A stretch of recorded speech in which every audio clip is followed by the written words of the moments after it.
Ladies and gentlemen, can I just say to those in the media who wrote us off and relentlessly attacked us, guess what? New Zealand First is back. Right here, right now, something that the political experts said could never happen is happening. And so congratulations to you for your position. And also congratulations to Chris Luxon and David Seymour in the formation of this government and their political parties, something that also the experts said could not happen. And so if we're going forward, could we just have a look in the future at these experts and start examining their record of being right? Because so many times they have been wrong. Can I say also that hearing Mr Hipkins today was actually an astonishing event. This is somebody that came to power and had his own bonfire of the stupid vanities that his party had in place. But then today he came along and defended it. And the extraordinary thing is, he didn't seem to understand that the forward forecast for GDP for next year by the IMF has us at 159 in the world, just in front of Equatorial Guinea, and doing less than 1% in terms of GDP. And he said that that was a success story. Well, you can see why they are so troubled now in such small numbers. And we're all here to do one thing.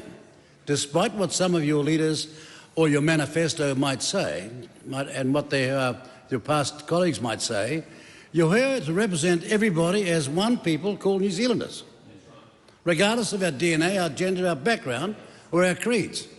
This country was made being one country. Or as Dame Fiona Cooper said, we signed the treaty so that we could become one people. And I want to remind some people posing here yesterday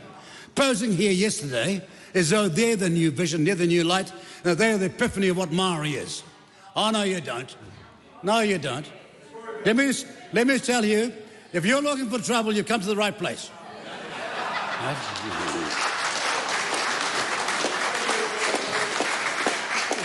But let me tell you two things. You're heading for 54 years if you're in the Greens, at never having been in Cabinet if your party was formed in the first contest in 1972 under the name Values. 54 years never being in Cabinet is a long time to wait. Even Moses is only 40 years and these people made it.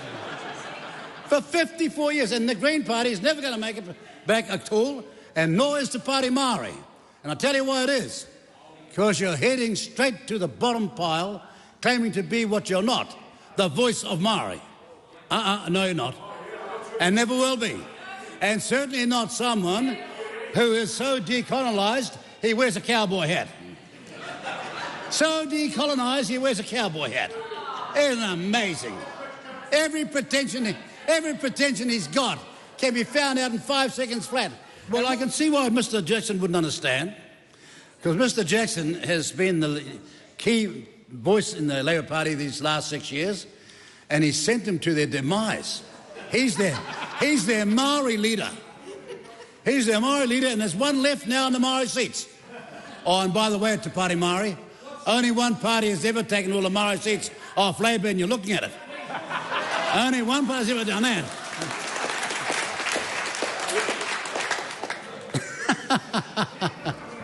Ladies and gentlemen, look, can I say that we were out there packing the halls in Tauranga. We got 750 in Tauranga, not one journalist there. Then we're on to places like Dunedin, Papamoa, Dargaville, Invercargill, Hawke's Bay, Kaikoura, Nelson. Everywhere we're packing the halls and no journalists at all. Do you think that's commentary? Do you think that's fair? Or they say, we sent somebody. No, you didn't. I can show you the meeting after meeting after meeting where they wouldn't give us any coverage whatsoever. Oh, no. Unlike that member, she couldn't fill a telephone booth. But we packed the halls. Not enough chairs or anything. And my point is, why were they gaslighting us out of the campaign? This is not what a democracy looks like. And whether people agree or not, they're entitled to hear, as Phil Collins sang, they're entitled to hear both sides of the story. Not one side, both sides of the story. And here's Willie trying to defend them now. He knows in his heart of heart, as he goes from this job very shortly. And he will. Oh, no. They're calling it, look, when democracy, when you're in a game and in the end they look around and say, who's responsible? And you think to yourself, maybe it's the guy I'm looking at in the mirror, then the time staying here, Willie, is not going to work for you. And the sooner you go, the better, so that somebody can step up and start to rebuild what was once a great party, but has forgotten the workers. There wouldn't know a worker if he fell over one. Totally forgotten the working people of this country. And that's a fact. Why, the Greens never had a meeting. They never had a meeting. They go down to the beach, get a few starfish, and they're headlining a 6 o'clock news. What was political about that? Pray tell me, you're from the journalist, you're a media person, what was political about that? Unbelievable, deafening. And they never had any public meetings anywhere in the whole campaign, and there they are sitting there. But I'll tell you what, Mr. Collins, this is the high point. It's going down now. I've been around a long time. I know a bunch of losers when I see them. Any money you like, you're going that way. Because these people want their seat back. And they're better organised, and there will be when the time comes. So enjoy the next 3 years. Try to do the best you can, but it won't be long. Now, I know Willie's charmed by this, because Willie came to a speech where he was giving me a farewell speech that was put on by FOMA, Federation of Maori Authorities, in case people think Maori authorities don't understand how much we've done for them over the years. And Willie gave my farewell speech, and I said to him, Willie, you're being premature. Anybody who even dreams New Zealand First is going to get beaten should wake up and apologise. So, Willie, wake up and apologise now. Another example, well, actually, Willie, having spanned 6 decades, I can give you a few examples. If you know anybody else has, right? But see, I respect the people that you should respect, like, for example, Ngata and Pomare and Buck and Carroll. These are political geniuses. Their view of the Treaty of Waitangi is written in the book 101 years ago by Ngata himself, not by these people over here making up as they dream it up at some sociological class at university. It's balderdash. Oh no, you can wave and do all the hungy and put the huia feather in your hair, but it doesn't belong there. Ask Ratner. Ask the man himself. What's the huia feather doing in your head? No, the immodesty knows no bounds. But I've got to tell you, I'm pleased New Zealand First is back, and not a day too soon, because this sort of humbug is going to stop. And we're going to go back to calling our country New Zealand. We're not going to have a French Polynesian name. That's an insult to everybody in the South Island. And there's a South Island member of Parliament for Te Pāti Māori, and he can't even defend his people's name for that part of the country. Te Waipo Namu's the name. It ain't Aotearoa. Oh, but he's too mute. He's too mute, too new, and too unlearned to even make a defence of it. Did Ngata think that? Did Pomare think that? This genius called Buck, who ended up as a major anthropologist, a doctor first, an anthropologist all the way to Hawaii, did he think that? No. He's my authority. What's yours? What's your authority? They haven't got one. And so no more of this darn humbug. And you can put the taumoko on and dance around and carry on in the way that we find very strange, because where I come from, that's conferred upon you. You don't just paint yourself like some tattoo shop. But that's what they're doing. And I saw yesterday, to walk into this place and take over the traditions of a great democracy that's been going since 1854. One of the great democracies in the world. Oh, Willie thought it was wonderful. No consultation. No. Here comes Johnny come lately, or in this case, Rawiri come lately, and he's going to design the whole thing new. I got news for you, sunshine, and it's all bad. We got news for you, and it's all bad. We're not putting up with it. And some of us have done far more for Māoridom than you'll ever do. That's a fact. Who settled this? Who settled the Central North Island Tribes' 14 iwi settlement? Who settled that? Right? The Maori Wardens. Who gave them the start? The Maori Women's Welfare League. Mount Hikurangi. I could be here all day what we've done for Maori. Not like these people. All talk and no action. All talk and no action. And we're not coming back. We're not coming back here to listen to. We're not coming back to listen to this humbug any longer. We want this country to be called New Zealand. And if we're going to change the name, then we're going to ask all New Zealanders first.